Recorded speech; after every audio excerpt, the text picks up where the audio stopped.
Yeah, hello everyone. There is constructs, just like I said in the last video when we're talking about if statement.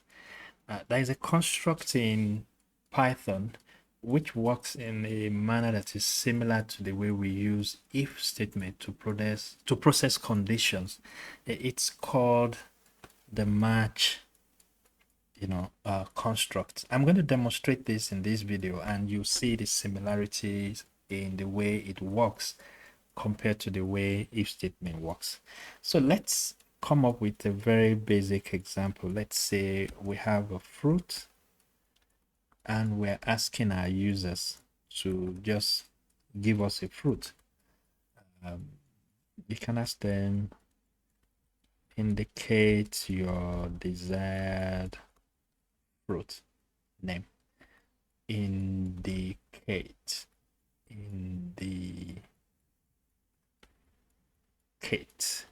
Yeah. So they give us the fruit name. We store it in that variable called fruit.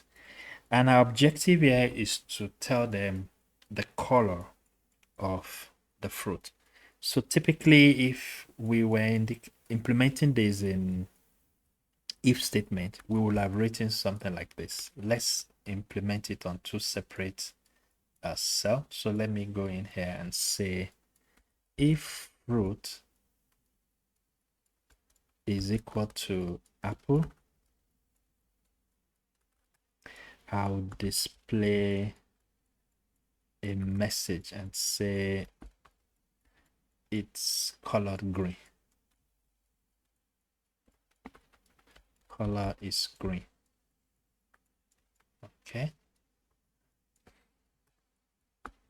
Elif.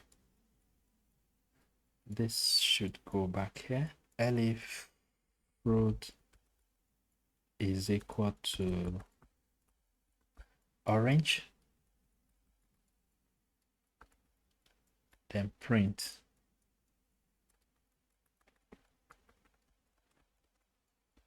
color is orange.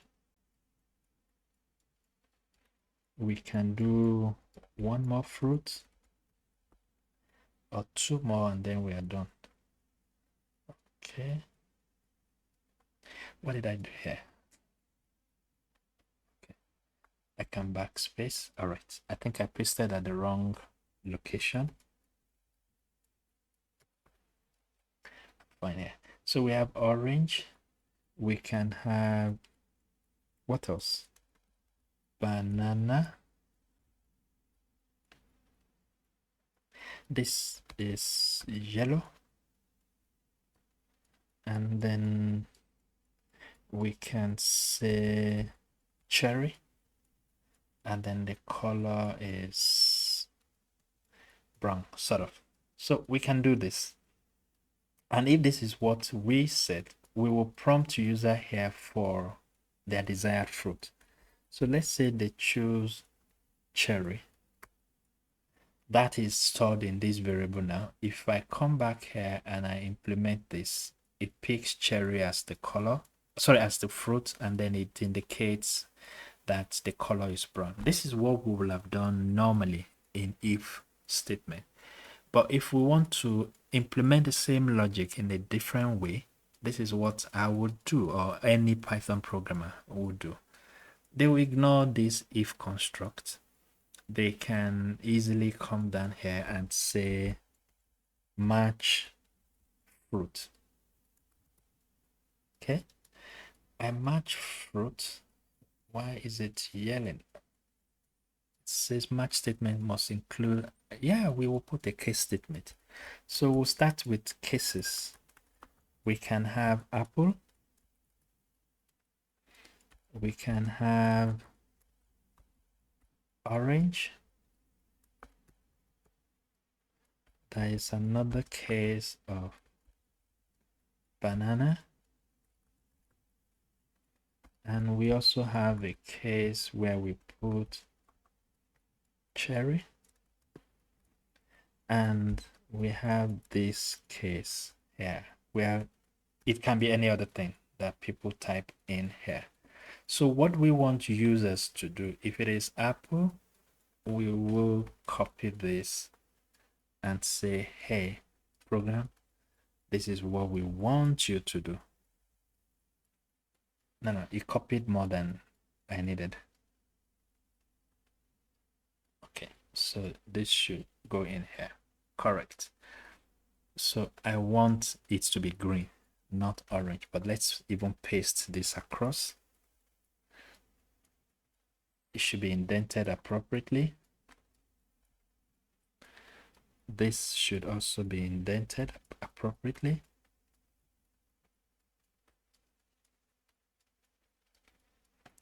And then this last one should be indented appropriately. So let's change the colors now. So the first one is apple. To match the upper one, it's going to be green. Orange is orange. Banana is yellow. The way we defined it, we define cherry to be brown. And then anything else outside this list, we can say alert, we don't know this fruit and therefore can't tell its color. Okay, I think that's fair enough. So the construct looks like this. Match the variable name that you are dealing with. In this case, we are dealing with this input that comes into fruit. We processed it using if statement here. We can process it the same way. So if I run match, it tells me color is brown, just like if statement told me color is brown, because the value in the memory is still cherry. So if I run this again, maybe I just take this component, make a copy of it, and put it in the same cell, and then I run this way and I say banana. The result is going to be different. It says color is yellow because it looks at what matches my input. Is it apple? No. Is it orange? No. Is it banana? Yes. Then it prints the color is this. So what will have happened if we ran this and then put coconut? It tells us straight away, alert, we don't know this fruit and therefore can't tell its color. So it can't use its intuition to say what it doesn't know because the knowledge base is limited to apple, orange, banana, cherry. And anything outside that range, it tells you, sorry, I don't know the color because I don't know that fruit. So this is another cool way in which you can evaluate conditions and then make a judgment on which line of action to take based on what your decision is. It's a clean way of writing code. You can use this.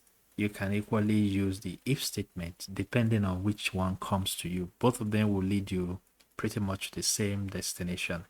And I feel you need to have this as a tool in your box as Python programmer. Thanks a lot for your support. I really appreciate if I can get feedback from you. I look forward to seeing you in the next video, which essentially will be about functions. Bye for now.